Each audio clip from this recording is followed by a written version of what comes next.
Thank you మా, thank you so much. ఇప్పుడు senior journalist బాబు గారిని మాట్లాడాల్సింది కోరుకుంటున్నాం. అందరికీ నమస్కారం.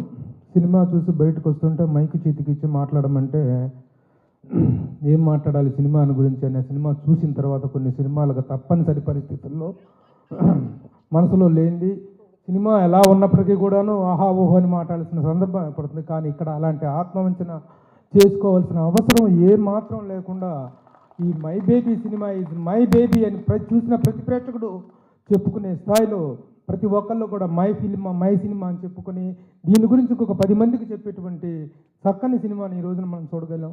ఈ రోజున మనం ఏ సిగ్నల్ దగ్గర ఆగినా అక్కడ చిన్నపిల్లలు అడుక్కుంటుంటే చిన్నపిల్లలతోటి భిక్షాటన చేయిస్తుంటే గుండెలు తరుక్కుపోయి గుండెలు రగిలిపోయేటువంటి ఆ దృశ్యాలను చూస్తుంటే ఎక్కడి నుంచి పుట్టుకొచ్చారు ఈ బేబీలు, ఇలాంటి ఈ బాల్యం అంతా ఈ విధంగా ఛిద్రం అయిపోతుంటే ఈ దేశాధినేతలు ఈ దేశ ముఖ్యమంత్రులు పరిపాలకులు అడ్మినిస్ట్రేషన్ అంతా ఏమవుతుంది, వాళ్ళ సంక్షేమం అనేటువంటి వీళ్ళకి పట్టదా?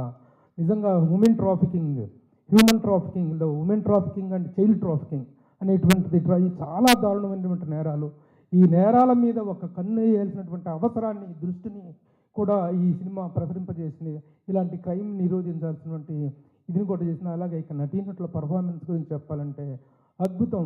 ముఖ్యంగా appreciate the director Nelson Venkatesan for selecting the wonderful people for the character fitness. Selection of the artist అనేటువంటి ఎంత ఇంపార్టెంట్ ఇలాంటి చిత్రాలకి నిరూపించాడు.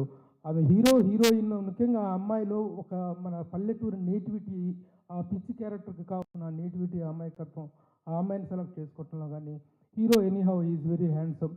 అలాగా ఇన్స్పెక్టర్ క్యారెక్టర్ ఇందాక సార్ చెప్పినట్టుగా ఇన్స్పెక్టర్ క్యారెక్టర్కి ఆ నేటివిటీ ఎంత అద్భుతంగా ఉందంటే ముఖ్యంగా ఇలాంటివి పోలీసు నిజంగా 2 వారాల్లో ఇది రిటైర్ అయిపోతూ కూడాను ఆ కర్తవ్య నిర్వహణకు అతను కట్టుబడ్డ విధానం కానీ ఇవన్నీ చాలా అద్భుతంగా ఉన్నాయి. ప్రతి క్యారెక్టర్కి ఒక అద్భుతమైన క్యారెక్టరైజేషన్ ఉంది.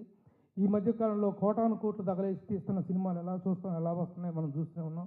అలా కాకుండా ఈ రోజున మా సురేష్ కొండెట్టి నిజంగా అద్భుతమైన మంచి క్యాచ్ చేశాడు. ఎట్లాగంటే ఏ సినిమాని పిక్ చేసుకోవాలో అతనికి బాగా తెలుసు. ముఖ్యంగా తమిళం నుంచి తెలుగులోకి డబ్ చేసే సినిమాల తాలూకు బడ్జెట్ వాల్యూస్ కానీ వాటిని దాంట్లోకి వచ్చి క్రిటికల్ అక్లైమ్ గురించి తను బాగా గెస్ చేయగలడు. అలా గెస్ చేసి ఈ రోజున కొట్టాడు. ఇందాక సార్ చెప్పినట్టుగా గ్రహణం వీడింది మా సురేష్ గుండెట్టికి.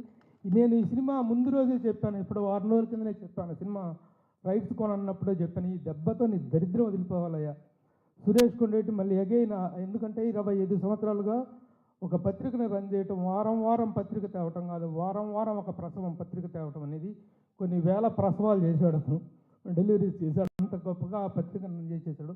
ఇలాంటి ఒక మంచి పొటెన్షియాలిటీ ఉన్న వ్యక్తికి సక్సెస్ అనేటువంటిది ఇండస్ట్రీలో ప్రతి ఒక్కరిని ఎంజాయ్ చేయొచ్చు. కాబట్టి